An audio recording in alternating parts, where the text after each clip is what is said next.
convention, which starts tomorrow. Just moments from now, President Biden will speak to the nation in a rare Oval Office address. It comes just a day after former President Trump was injured in an assassination attempt at a campaign rally in Pennsylvania. Trump arrived here in Milwaukee just a short time ago. The FBI is leading this investigation, and it calls it a potential act of domestic terror. And we're learning new details from the FBI. They believe the shooter acted alone and does not have a motive yet determined. The shooter has been identified as 20-year-old Thomas Crooks of Bethel Park, Pennsylvania. He was shot and killed by the Secret Service. The rally attendee killed has been identified as Corey Compratore, a Pennsylvania firefighter. Compratore was shot while attempting to protect his family. 2 other rallygoers were injured. They are in critical but stable condition. And this assassination attempt has sent shockwaves into the 2024 presidential race. This morning, Trump posted a powerful message on Truth Social. He said this: "In this moment, it is more important than ever that we stand united and show our true character as Americans, remaining strong and determined and not allowing evil to win." Here's the president. For us to lower the temperature in our politics and to remember, while we may disagree, we are not enemies. We're neighbors, we're friends, co-workers, citizens, and most importantly, we're fellow Americans. We must stand together. Yesterday's shooting at Donald Trump's rally in Pennsylvania calls on all of us to take a step back, take stock of where we are, how we go forward from here. Thankfully, former Trump is not seriously injured. I spoke with him last night. I'm grateful. He's doing well, and Jill and I keep him and his family in our prayers. We also extend our deepest condolences to the family of the victims who was killed. Corey was a husband, a father, a volunteer firefighter, a hero, sheltering his family from those bullets. We should all hold his family and all those injured in our prayers. Earlier today, I spoke about an ongoing investigation. We do not know the motive of the shooter yet. We don't know his opinions or affiliations. We don't know whether he had help or support or if he communicated with anyone else. Law enforcement professionals, as I speak, are investigating those questions. Tonight, I want to speak to what we do know. A former president was shot, an American citizen killed, while simply exercising his freedom to support the candidate of his choosing. We cannot, we must not go down this road in America. We've traveled before throughout our history. Violence has never been the answer, whether it's with members of Congress of both parties being targeted and shot, or a violent mob attacking the Capitol on January 6th, or a brutal attack on the spouse of former Speaker of the House, Nancy Pelosi, or information and intimidation on election officials, or the kidnapping plot against the sitting governor, or an attempted assassination on Donald Trump. There is no place in America for this kind of violence, or for any violence ever. Period. No exceptions. We can't allow this violence to be normalized. You know, the political record in this country has gotten very heated. It's time to cool it down. We all have a responsibility to do that. Yes, we have deeply felt strong disagreements. The stakes in this election are enormously high. I've said it many times, that the choice in this election we make in this election is going to shape the future of America and the world for decades to come. I believe that with all my soul. I know that millions of my fellow Americans believe it as well. And some have a different view as to the direction our country should take. Disagreement is inevitable in American democracy. It's part of human nature. But politics must never be a literal battlefield, and God forbid, a killing field. I believe politics ought to be an arena for peaceful debate, to pursue justice, to make decisions guided by the Declaration of Independence and our Constitution. We stand for an America, not of extremism and fury, but of decency and grace. All of us now face a time of testing as the election approaches. And the higher the stakes, the more fervent the passions become.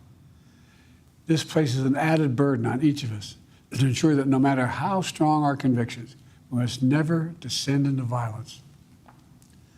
The Republican convention will start tomorrow.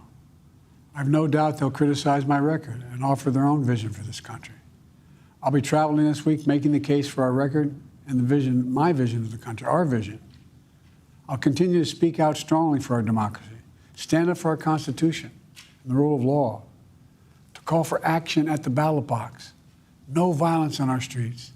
That's how democracy should work. We debate and disagree. We compare and contrast the character of the candidates, the records, the issues, the agenda, the vision for America. But in America, we resolve our differences at the battle box. You know, that's how we do it, at the battle box, not with bullets.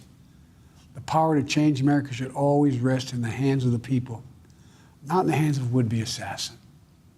You know, the path forward through competing visions of the campaign should always be resolved peacefully, not through acts of violence. You know, we're blessed to live in the greatest country on earth, and I believe that with every soul, every power of my being. So tonight, I'm asking every American to recommit, to think about it. What's made America so special? Here in America, everyone must be treated with dignity and respect, and hate must have no safe harbor. Here in America, we need to get out of our silos, where we only listen to those with whom we agree, where misinformation is rampant, where foreign actors fan the flames of our division to shape the outcomes consistent with their interests, not ours. Let's remember, here in America, while unity is the most elusive of all goals right now, nothing is more important for us now than standing together. We can do this. You know, from the beginning, our founders understood the power of passion. So they created a democracy that gave reason and balance a chance to prevail over brute force. That's the American we must be. An American democracy where arguments are made in good faith. An American democracy where the rule of law is respected. An American democracy where decency, dignity, fair play aren't just quaint notions, but living, breathing realities. We owe that to those who come before us, to those who gave their lives for this country. We owe that to ourselves. We owe it to our children and our grandchildren. Look, let's never lose sight of who we are. Let's remember we are the United States of America. There is nothing beyond our capacity when we do it together. God bless you all, and may God protect our troops. And there you have President Biden from the Oval Office in a rare address, beginning his comments by saying we need to lower the temperature in our politics. I want to bring in Chief White House correspondent Nancy Cordes. And Nancy, this is the third time we've heard from the president about the assassination attempt. Why has he chosen to speak so regularly to the American people on this topic? Well, because the Oval Office, Nora, is the ultimate symbol of continuity. It has flowed from Republicans to Democrats, back to Republicans. It is a sign of the strength of this democracy, and it was a fitting location for this president as he made a call at a time when the American people are quite rattled for unity. He went on to give a brief update on the investigation, but really what he wanted to talk about was political violence and the heated rhetoric that can often fuel that violence. We're still 3.5 months out from Election Day, and there is a desire from both parties to bring down the temperature so we don't see something like this happen again. Nancy, stay with us from the White House. Want to bring in Major Garrett, our chief Washington correspondent. And what did you make of the president's comments? So the president is trying to stitch together a country that has a deep memory about what it has found offensive about the other political party. And everyone in America who is very partisan knows exactly what drives them crazy about what the other party says about them. And they can recount it almost in verse. Faults, aggressive language, things that they thought crossed a line and they can't forgive. What the president is saying, that's the past. If we're going to move forward in this election and do so peacefully, we don't have to forget that, but we have to forgive one another for rhetorical excesses. And I think we'll have a sign of that, Nora, if anyone in political leadership who has said something that is viewed in this current context as excessive, crossing the line, not only says we should bring the temperature down, but I apologize. I shouldn't have said what I said 4 weeks ago, 6 weeks ago. That could apply to President Biden. It could apply to former President Trump. It could apply to many members of Congress. That will be, to my mind, consistent with what the president is asking the country to do and political leaders to do. Not only bring the temperature down going forward, but be reflective about how the rhetoric up until now has created this sense, not only of division, but anger and a sense of isolation and alienation from one another. You're not expecting anybody to apologize, are you? I'm not, but I'm saying that is a measure for Americans who are trying to gauge just how real this moment is. Is this a glimmer of light in what has been rhetorically a very dark space for this country, or is it just a momentary pause in which we will calm things down and then return to our partisan battlements? I don't know. But I do know if someone who's been in the public arena does apologize, that will be an act of reflection that might have some longevity. I want to bring in Robert Costa. He is our chief election and campaign correspondent. And Robert, I know you have covered a number of these conventions as well.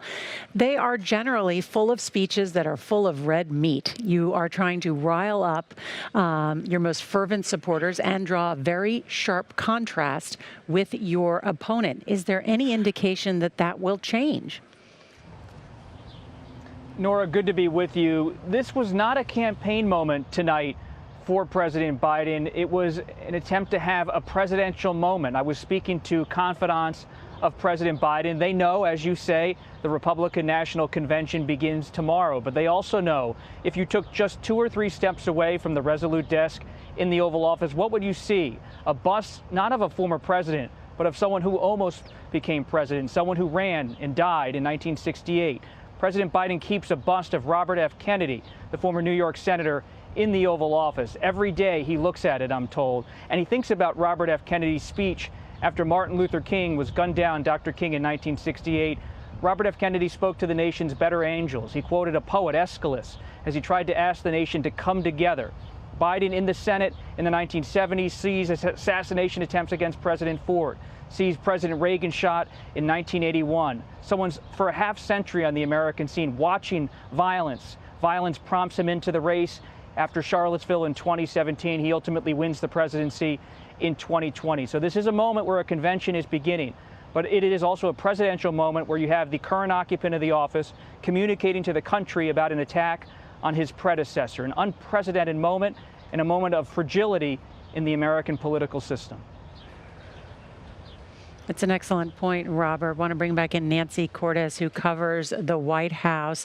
And there's clearly an element of hope within all of this. President Biden hoping that the rhetoric can change. But that's, it's a hope. It's difficult, certainly for these candidates in this political climate. What about what President Biden has been saying in a number of the comments that he made, even earlier today? Right. So he's hoping for the best, but also preparing for the worst. And he laid out some action items when it comes to security after he met with his national security team in the Situation Room. First of all, he said that he has consistently pushed for former President Trump to have all of the security that he needs, and he will continue to do so going forward to make sure that Mr. Trump is safe. Second, he said he had called upon the head of the Secret Service to take a look at all of the security that's planned for the Republican National Convention, which gets underway tomorrow, where you are in Milwaukee right now, to see if there's anything more that needs to be done that hadn't been planned yet. And then finally, Nora, he said that he was calling for an independent review of the security situation at the rally in Butler, Pennsylvania yesterday. He's clearly aware of all of the questions that are swirling out there about how this shooter could have gotten so close to the former president in the first place. Clearly doesn't believe that the Secret Service or even the Department of Homeland Security can do this investigation itself, looking at what possibly went wrong. And so that's going to be done by some sort of outside entity. We don't know which yet. Yeah, the FBI Director Christopher Wray, the Attorney General today, is saying that this assassination attempt was an attack on democracy. Want to bring in Scott McFarland because Scott was there at the rally in Butler County, Pennsylvania, when the shooter opened fire. Scott, good to talk to you again. And when you hear the president's remarks, how do you think they'll be received? A person in the 9th row of the shooting spree yesterday, Nora, says, I guess this is what our county's going to be known for now, forever. Linked to an attempted assassination of a president. Butler County, Pennsylvania is just north of the county in which Pittsburgh resides. It is Trump country. He won this county 2-1 in 2020. But what we're hearing from so many people here transcends concerns about politics and speaks to what the president just addressed, that there is a toxicity in our politics that is clearly dangerous. This is a traumatized community. Like I did in the front row of the press rafters, thousands of people at this rally watched chaos yesterday, had bullets whiz over their heads, saw children running and screaming. There is a visceral reaction and connection, Nora, Butler County, Pennsylvania has to what happened yesterday, and it's very little to do with politics. Scott McFarland, thank you for your excellent coverage there. And, you know, Major Garrett, that is true. Trump has a visceral connection with his supporters. They see his campaign in 2016 as challenging all sorts of orthodoxies in America, starting with the Republican establishment, which they didn't think was responsive. Trump defeats that. Trump wins the presidency in a surprising 2016 outcome. And Trump supporters believe from that moment he was denied not only the idea that, hey, wow, you won a presidency. Isn't that amazing? Immediately ostracized, criticized, resistance, and pummeled and demonized by the left consistently. That is something that Trump supporters will not forget, cannot forget. And they overlook indictments. They overlook January 6th. They overlook fraud allegations and substantive proof of fraud on the president's part and his businesses, all because they believe he represents something fighting on their behalf and is relentlessly attacked. They will see this episode in Butler, Pennsylvania, as an extension of that, even though it is not. But back to the point the president made in his remarks. Partisan rhetoric does not exist in a vacuum. Partisans in our country right now, Nora, right and left, not only expect it, they demand it and they reward it. They reward it with their votes and they reward it with their small dollar donations.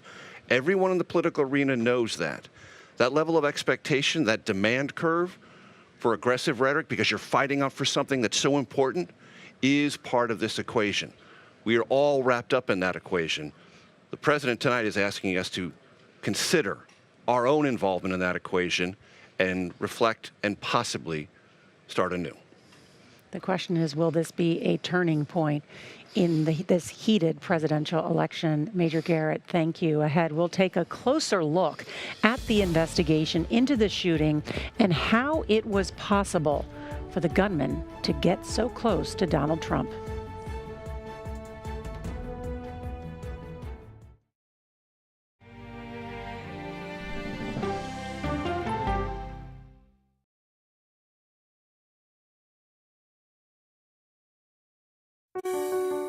Washington is the seat of power. National security, foreign policy, global economics, every story comes through Washington in some way. We bring some of the most powerful voices in America to the table. We don't just ask the questions, you have to go deeper. We try to understand what's at the heart of the issue we're talking about, to then come forward with solutions. Face the Nation on CBS. The justices ruled that Harvard and the University of North Carolina violated the Constitution. In the aftermath of the Supreme Court decision to end affirmative action in college admissions, uncertainty sets in for some students of color. Affirmative action really gave us an equal opportunity. CBS Reports explores the historic decision and what it means for those chasing an opportunity to change their lives. I knew that college was the ticket to break this cycle. The end of affirmative action, now streaming on the free CBS News app. Your Holiness, what an honor. So wonderful to meet you.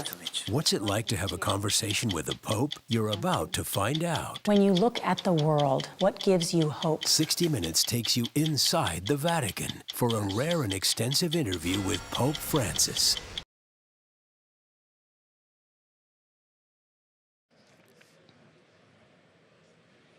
Welcome back. Investigators are zeroing in on a motive, but law enforcement says the shooter in the attempted assassination of former President Trump used an AR-style semi-automatic rifle. He was about 410 feet away from where former President Trump was speaking. The suspect was shot and killed by Secret Service agents seconds after shots were fired. And we learned today that the gun was legally purchased by and registered to the shooter's father. Investigators have many more questions. And of course, on Capitol Hill, they are talking about launching an investigation into the Secret Service. Let's bring in CBS's Nicole Skenga. And Nicole, what did we learn today from the FBI who's leading this investigation? Yeah, this investigation is being treated as domestic terror, this attempt on the former president's life. The shooter acted alone, according to authorities who point out this is in its very early stages. This investigation remains ongoing, but at this time, no mental health record by the gunman, no criminal history, no derogatory information known by law enforcement.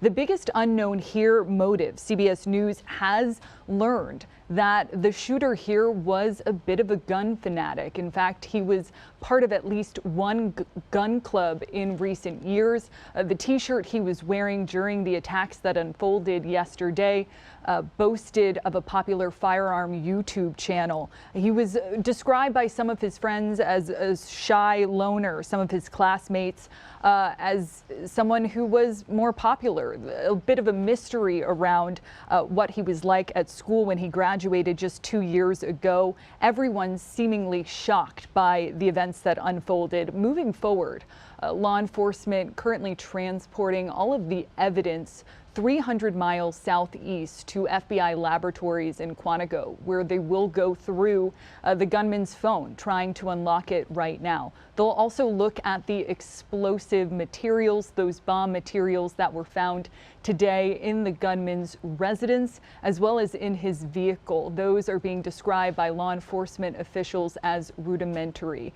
You mentioned the AR-style weapon, the rifle that was used by the gunman. Of course, ATF and FBI tracing that gun back to the shooter's father. And in the coming days, there will be more interviews. We're told the family is cooperating, but trying to determine whether the gun was stolen by the gunman from his father or whether it was willingly given, perhaps a sign of future charges, Nora. Nicole Skenga, thank you. I want to bring in CBS News' Scott McFarland because he was there at the rally when that shooting occurred. And Scott, what are some of the questions that you have because you witnessed this and you have seen the crime scene today? Oh, we have a few, Nora. Let's start with what's happening on site right now. This shooting happened at a rally held at a family fair center where there's usually a farm show or a family picnic. Thousands of people were there, Nora, but we all were ordered out minutes after the shooting, told to leave our stuff in place, just get out. It's like somebody hit the pause button on that site as the FBI and investigators combed through it looking for some type of answers, some type of evidence. But the questions so many people have, including those of us who were in the rafters, how did such a monumental, unequivocal failure happen that what was supposed to be a uniquely safe event would be the site of horror? Linda Green got here real early yesterday. She wanted one of those good seats up front. And she told us she has that question too. Who let her and the others down? I was like, why weren't they on that guy? If I heard that they had actually gone up on the roof, that somebody had seen, some spectators seen him going up on the roof, well, why didn't they like get on it? And there were people talking about it, and he was like, well, we told them and no one listened. So where is the Secret Service when you need them, if we're there for protection? You'd like some answers. I'd like to have a lot of answers. As the hours go by, these police barricades grow larger and wider. This is a unique, historic criminal investigation, and it's still underway, Nora. And Scott, you cover Congress. Already there are calls to bring the head of the Secret Service up to Capitol Hill to answer some of the questions by these lawmakers. Now, what's most striking, Nora, is there are bipartisan calls for an investigation into this. Congress doesn't do much of anything bipartisan anymore, especially not right now.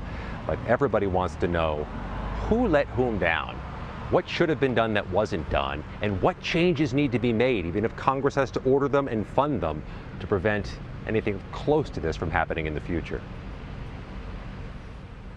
Scott McFarland, thank you. Want to bring in CBS News consultant and former deputy director of the Secret Service, A.T. Smith. A.T., so good to have you.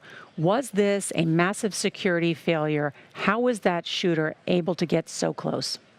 That'll be determined with the investigation that the FBI is doing, but obviously there is no explanation whatsoever for how an individual was able to get on top of a building and be that close with a long rifle. I mean, that is just unacceptable. And the FBI's investigation, working hand in hand with the Secret Service, will look at every aspect of this advance. Did they examined the posting in the right way, all of the perimeters that needed to be in place from the inner perimeter to the middle to the outer perimeter. And that outer perimeter is what the counter sniper team is responsible for. They're responsible for a lone gunman or a long-range rifle. So that question has to be answered, particularly looking at it in the context of how close this individual was.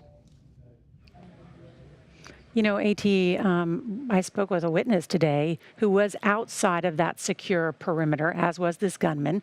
He and his wife said they spotted the gunman, thought he looked suspicious, saw the gun, alerted local police, who did get close to the gunman. So it appears that the rally-goers knew that this was a potential threat.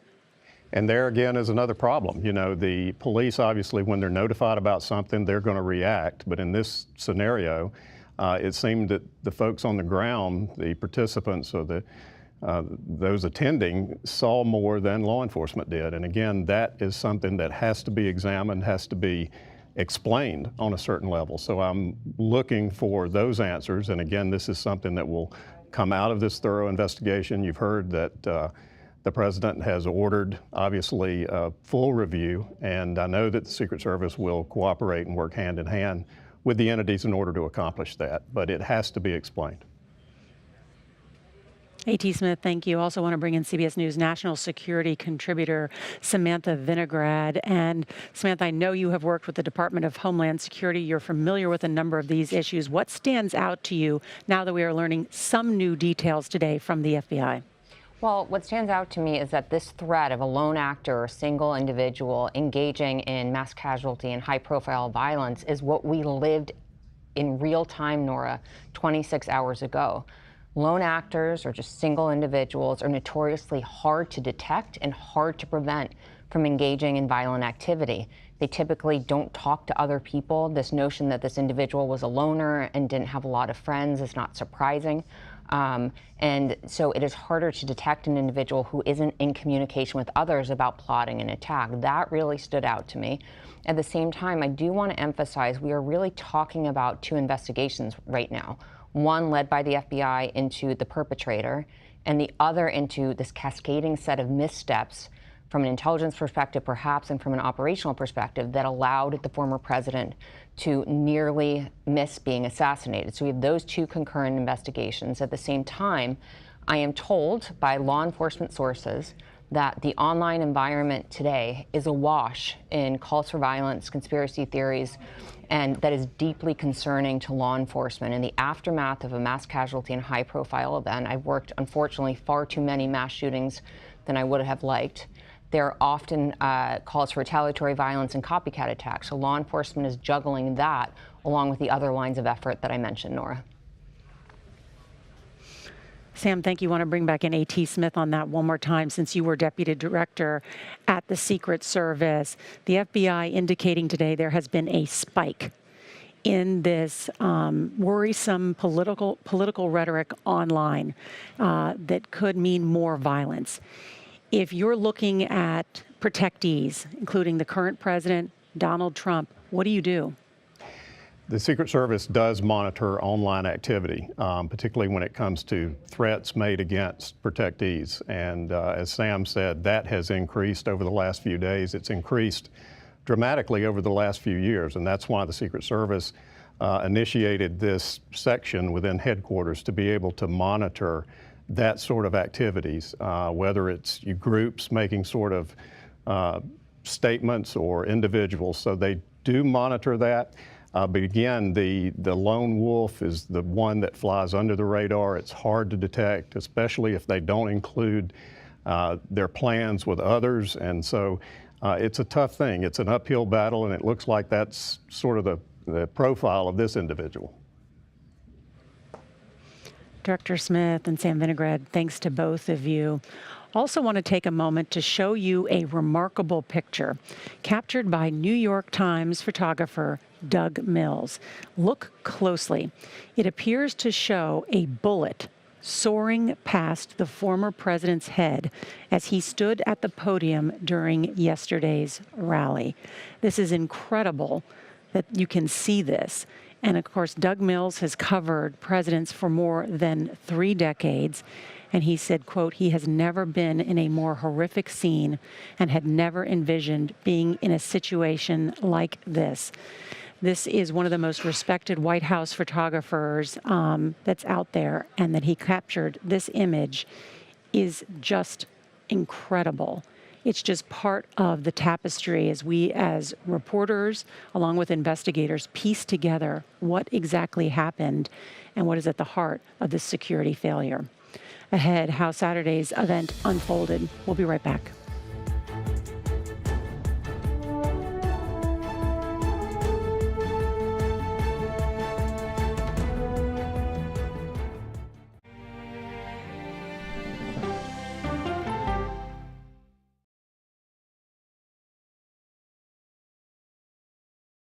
Okay, so let's just start at the beginning. Well, let me start with this. What is at stake here? What is the answer then? Do you know why? You want me to just keep going? Is that a good thing or a bad thing? Were there death threats? How is this possible? What's wrong with that argument? Are you saying they lied? Have you told the government that? Why won't you say the word crisis? You're not answering my question. Is that scary? Does that make sense? What do you mean? What does that mean in English? Did any of that make sense? What's your response? What happened? Why? It's time for the CBS News Original 60 Minutes, Sunday on CBS and streaming on Paramount+. There is no more room in our city. New York City is receiving record numbers of migrants. Today, we're going to have more than 500 adults and children come through that door. Tensions rise as shelters reach max capacity. We don't have to take care of them. CBS Reports goes inside a crisis cities and families are facing as they fight to survive. The United States still has that glimmer of hope for people to come here. Fighting for a future. Now streaming on the free CBS News app. This case. It's like a screenplay, something straight out of Hollywood. But it's not fiction. It's 48 hours. Human remains found this week. 4 families shattered. There's no physical evidence. The mystery would haunt investigators for years. There's some questions that have to be asked and need to be answered. Like a John Grisham novel. A gripping true crime original. 48 hours. Now streaming on the free CBS News app.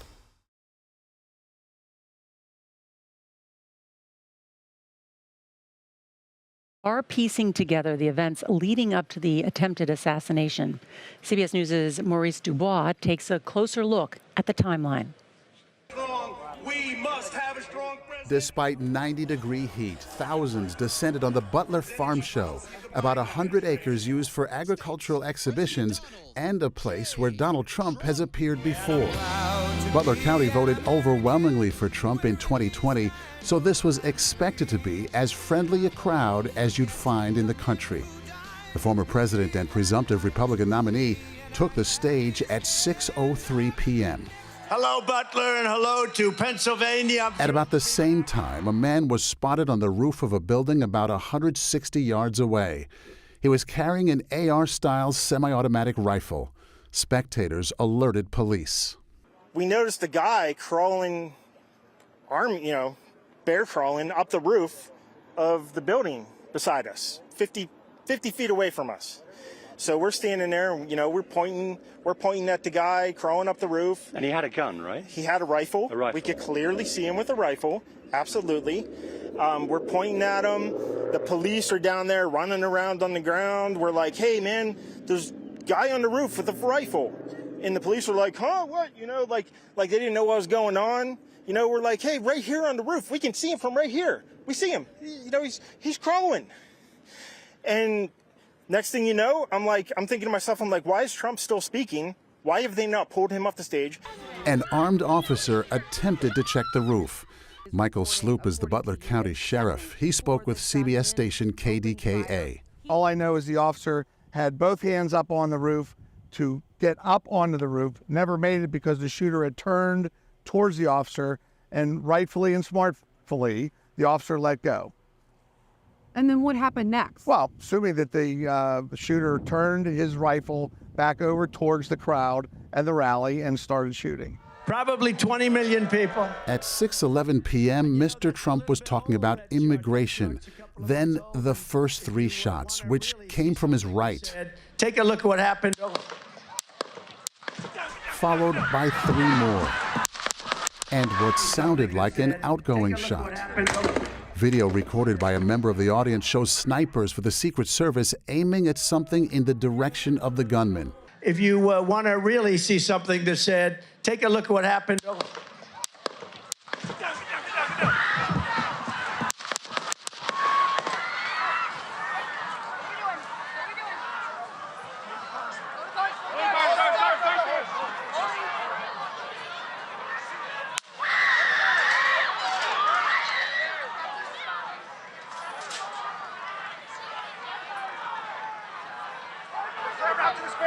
Moving to spare. Hold.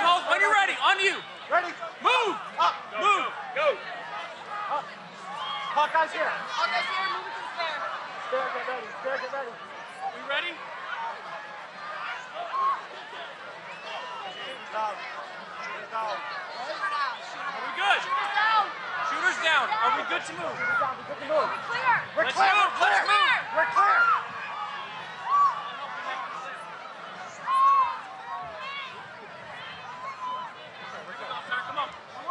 Let me get my shoes.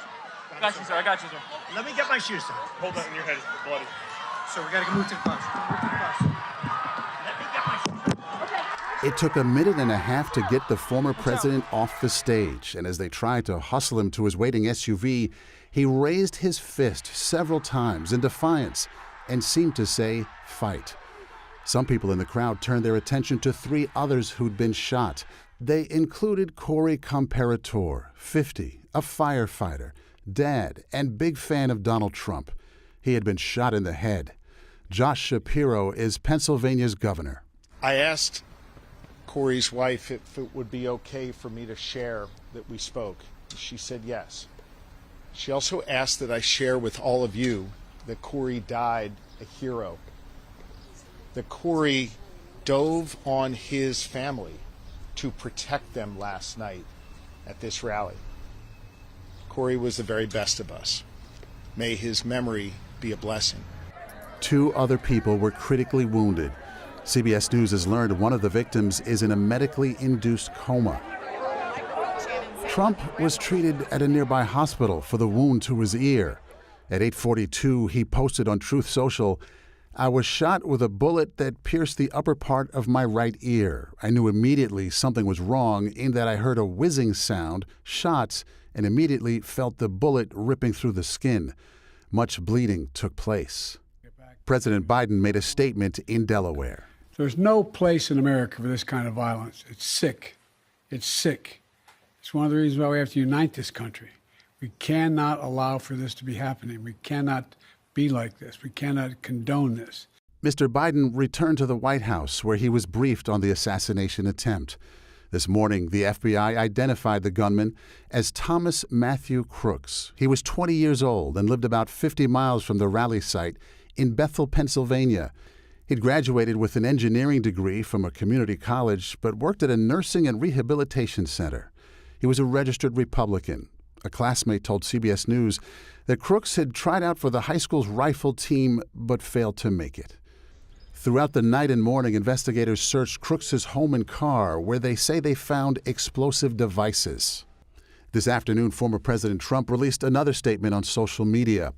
"I was going to delay my trip to Wisconsin and the Republican National Convention," he said, "by 2 days, but have just decided that I cannot allow a shooter or potential assassin to force change to scheduling or anything else. Therefore, I will be leaving for Milwaukee as scheduled." He departed from Newark Airport in New Jersey and traveled to Milwaukee for the convention, where he will officially be nominated as his party's candidate for president. Now, in terms of the investigation tonight, the FBI says it's received more than 2,600 tips so far.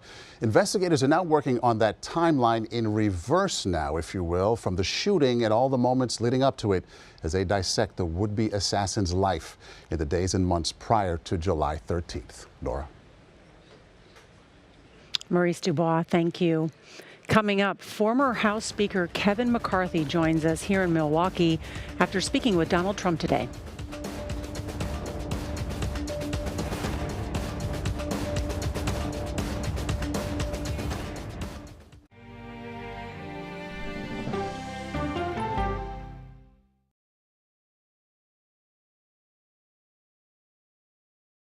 Okay, so let's just start at the beginning. Well, let me start with this. What is at stake here? What is the answer then? Do you know why? You want me to just keep going? Is that a good thing or a bad thing? Were there death threats? How is this possible? What's wrong with that argument? Are you saying they lied? Have you told the government that? Why won't you say the word crisis? You're not answering my question. This really Is that scary? Does that make sense? What do you mean? What does that mean in Did any of that make sense?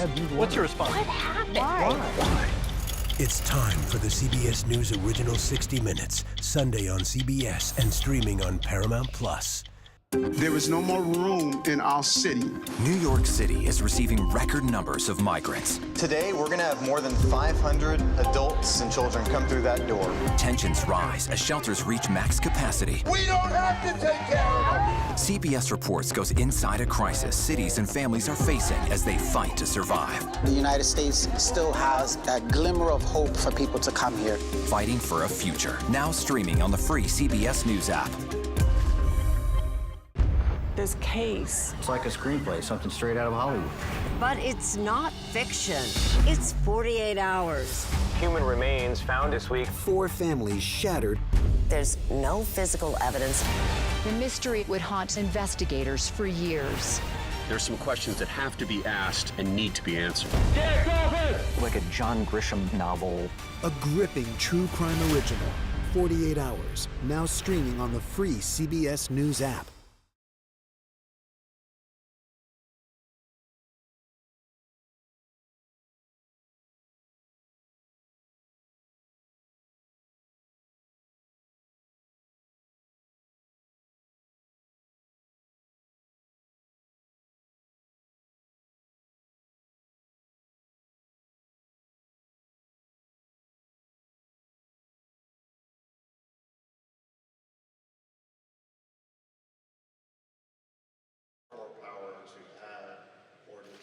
Welcome back. Former House Speaker Kevin McCarthy spoke with Trump today and joins me here in Milwaukee.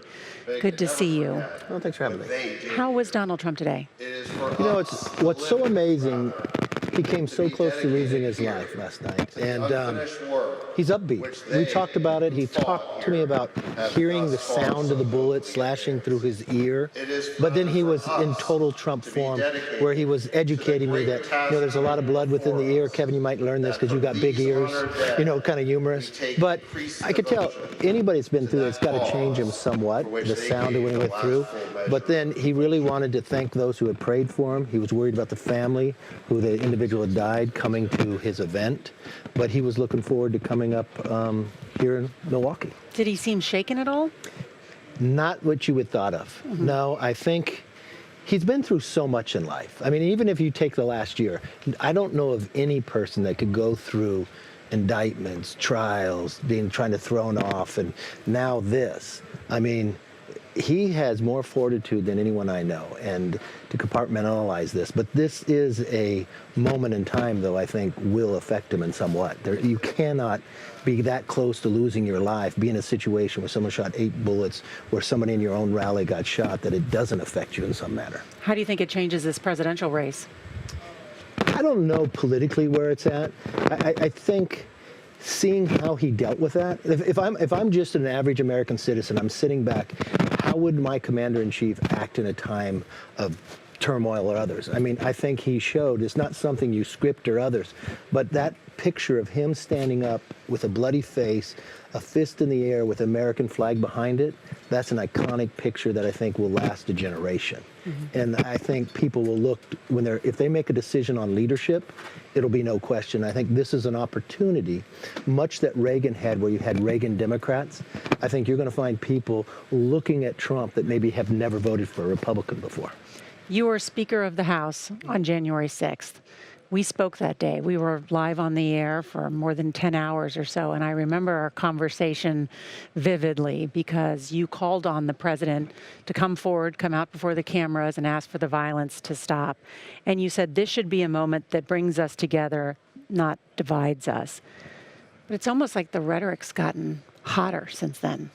It seems as though from all campaigns where I've never seen something like this where they go after somebody even through the Department of Justice and others. I hope all Americans reflect on this moment. Have you pushed something too far where a 20-year-old kid, we don't know his background, but he's got to have something mental, that would take an opportunity to try to assassinate somebody in a race? That you would question whether you're safe to go to affiliate with any political party that you were fearful of your life. That's not America. That's not democracy. I will tell you today, I had other leaders from other countries call me about what transpired, that they're concerned about democracy, even in their own country, what they're hearing coming back. And this is a moment in time all parties should reflect and know that they should tone it back. We've got to start respecting individuals that we disagree with. You can respect somebody at the same time disagree with them and debate in a manner that's respectful. Does Donald Trump bear some responsibility for that? Does he need to change his rhetoric? You know, it's odd. This is a man that came less than an inch from losing his life, and the question is, you're worried about him?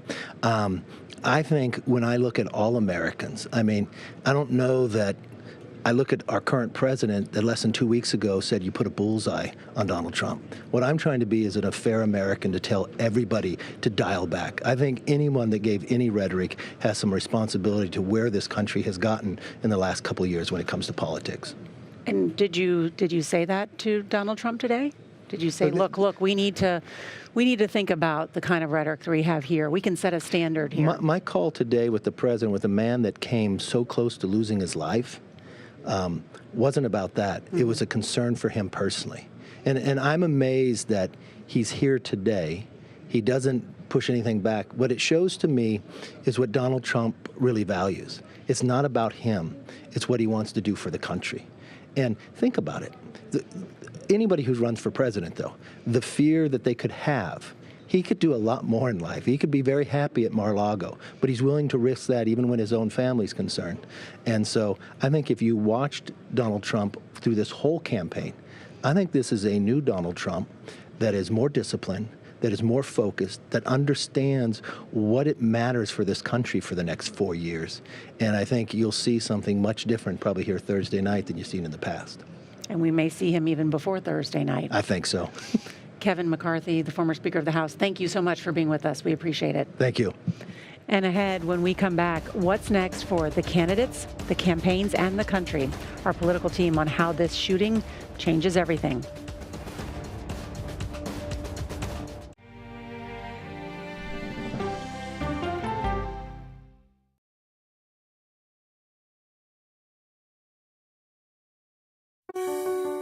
Washington is the seat of power. National security, foreign policy, global economics, every story comes through Washington in some way. We bring some of the most powerful voices in America to the table.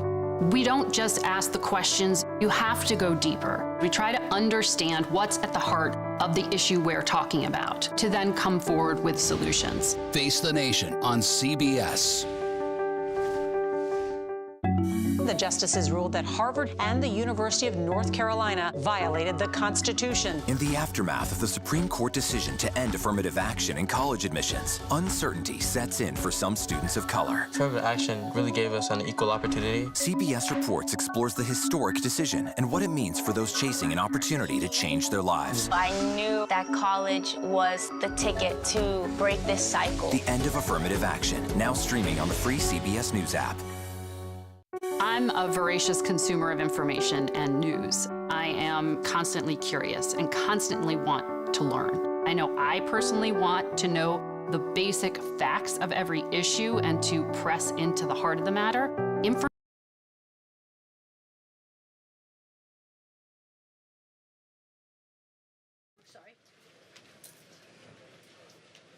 Donald Trump is now fundraising off the attack, and President Biden is planning to resume campaigning on Tuesday after canceling an event tomorrow.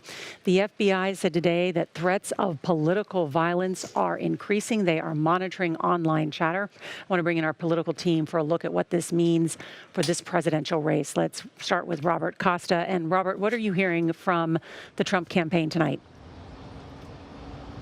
Former President Trump, Nora, has a major decision to make within the next 24 hours. Who is he going to put on the Republican ticket as his running mate? The vice presidential selection expected to be known sometime by Monday night, maybe Tuesday morning at the latest, based on my latest conversations with people close to former President Trump. At the top of the list, Ohio Senator J.D. Vance, who now has an increased security presence outside of his home, though that does not necessarily signal in any way he's the pick. It's something we have picked up at CBS News. North Dakota Governor Doug Burgum, as well as Senator Marco Rubio of Florida, though we've been told that former President Trump has discussed more than a dozen names in the past week as he mulls that final decision. We're all waiting, though, to see if an offer has formally been made. No word yet on that.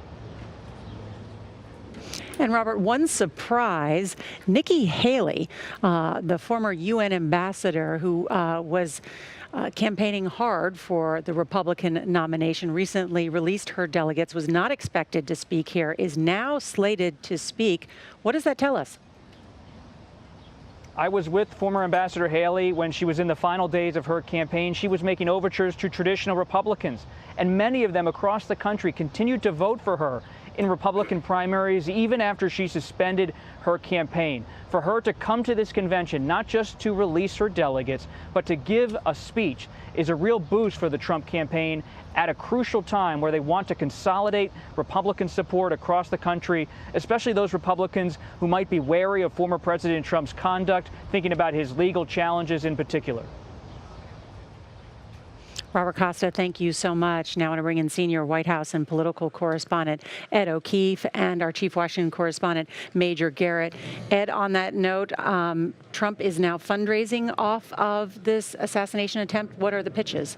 I mean, among other things, he's basically saying that he loves his support. I will always love you for supporting me. Unity, peace, MAGA. And he sent at least 3 or 4 of these today over the course of the day as he continues to recover and talk to supporters. This creates an awkward time in American politics. We now know, for example, the president, while he has suspended his advertising for the weekend, while he postponed a visit on Monday to Texas, is essentially going to resume campaigning on Tuesday by going out to Nevada, keeping to a schedule that has him stopping by the NAACP and another Latino civil rights group to talk about voting rights and other concerns in the black and brown communities. And you will see the campaigning essentially resume. He will begin with advertising. He'll sort of echo what he said tonight, which is that there can be a substantive debate about the issues in this country, and it can be done peacefully. We also heard today that the heads of the Democratic and Republican parties spoke to each other last night to also talk about, can we keep the temperature down? Can we try to help quell the violence or the threats of violence and hope that, you know, the next 3 months of this campaign are somewhat peaceful. But you talk to Democrats today, those that are willing to talk, and they concede the next few days are going to be quite perilous for them from a crass political perspective because we've never seen this before. In fact, tonight, the Biden campaign chief, Jen O'Malley Dillon, saying that much like the beginnings of the pandemic 4 years ago, we may be entering a period where things are just so unchartable in terms of how it is one can campaign and reach Americans at a time of such rancor. Right. The president in the Oval Office address telling people it's time to lower the temperature in our politics, and we have a responsibility to cool things down. If you want to take action at the ballot box. Precisely, Nora. And politics in our country is frequently interesting. It is rarely riveting. It will be riveting for the next 4 days here in Milwaukee. People who are not necessarily drawn to politics are going to want to watch this convention to see what former President Trump does, how often he appears here, what is his stylistic approach, what is his rhetorical approach, and what signals do the rest of the Republicans who are here cheering him on take from his demeanor, his attitude, and his tone. All that is going to be sifted anew in light of this traumatic, tragic experience on Saturday that will echo through the country, not just for the next few days, but for the next few weeks. And quickly about Nikki Haley. In talking to the Trump campaign, it was important in this moment, they said, to emphasize in a way that was unexpected this call for unity within the party. Bring everyone here, even a sharp detractor of former President Trump, in this moment to say, everyone is welcome. We are all united as Republicans, and we will support former President Trump in this moment of not only survival and duress, but progress toward the future. And not only is it about unity, resolve is a word I heard several times today. Talked to one senior party operative who's been at conventions like this since the 1970s. He says, I've never seen people so resolved, so focused on winning in November, believing that what transpired yesterday can really slingshot the party into some kind of a victory. And the other thing he pointed out, he said, there has been so little chatter now, not even that much interest or concern about who he picks as his running mate, because there's this belief that whoever it is, it may not matter, he may be able to pull this off. I want to bring in political correspondent Caitlin Huey-Burns, who is outside here where the Republican National Convention is being held. And Caitlin, I know you have an update on some of the security precautions that are being taken. What can you tell us?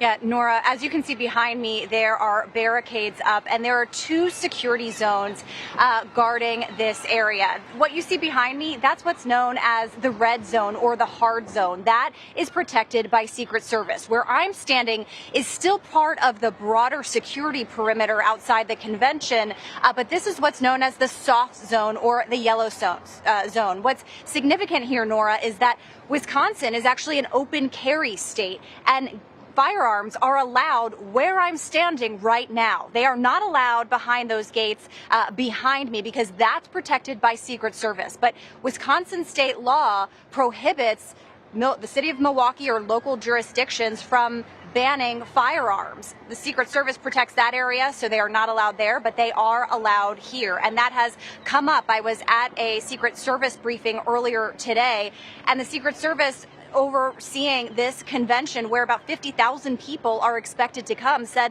they have no plans to expand that Secret Service perimeter, that red zone, and that there are no real threats at this point. Nora. All right, Caitlin Huey-Burns, thank you. Also want to bring in Scott McFarland because he is still in Butler, Pennsylvania. He was there covering the rally where there was that attempted assassination attempt. And Scott, what's the community talking about tonight? Nora, this transcends politics here. Butler County wants to ensure nobody else has anything close to a shared experience. And they're talking about their children. Kids already have to deal with lockdown drills and worry about school shootings. We as parents have to warn them about who they talk to in their own neighborhoods, what they see on a computer. And now we have to explain those images and this tragedy to children.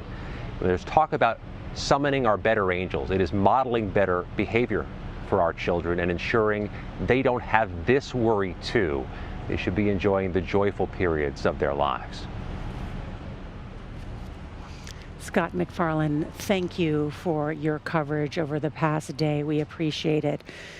Finally tonight, the last 24 hours have been one of the most unnerving in recent American history.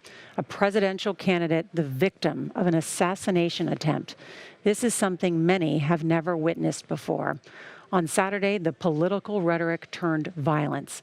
We do not yet know what the shooter's motive was, and we may never get all the answers. But one of the questions tonight, could this be an inflection point in the country's history?